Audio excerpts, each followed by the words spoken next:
গতকাল যারা প্যাটিস কাণ্ডে জামিন পেল তাদেরকে নিয়ে আপনি প্রেস কনফারেন্স করেছিলেন, কিন্তু মমতা না মানে সম্বর্ধনা করিনি। সকাল থেকে ওদের বাড়িতে আমার লোক ছিল, প্রত্যেকের সঙ্গে যোগাযোগ আমি রেখেছি এবং অনেক লয়ার ঝাঁপিয়ে পড়েছে। আমিও লয়ার দিয়েছিলাম, আমাকে ওরা ভোকালতনামা দিয়েছিল এবং ওদের বেল বন্ড থেকে শুরু করে যা যা করার সবটাই করেছি। শুধুমাত্র ক্যামেরার সামনে আসিনি, ক্যামেরার সামনে তো অনেক করে আসতে হয়, তার আগে অনেক কাজ থাকে।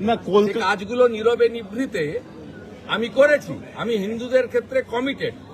পুলিশ অত্যাচার করবে, পাশে দাঁড়াতে হবে না। কলকাতা পুলিশ হঠাৎ এতটা সক্রিয় হয়ে উঠলো, মমতা বন্দ্যোপাধ্যায় কি পায়ের তলার মাটি হারাচ্ছেন? হিন্দুদের এই মাটি কোথায় আছে? এই ওয়ার্ডে লিড আছে। কলকাতা পুরসভার 143টা ওয়ার্ডের মধ্যে 144টা ওয়ার্ডের মধ্যে 54টা ওয়ার্ডে হারা। এইখানে উত্তর কলকাতা 60টা ওয়ার্ডের মধ্যে 25টাতে হেরেছে, 25।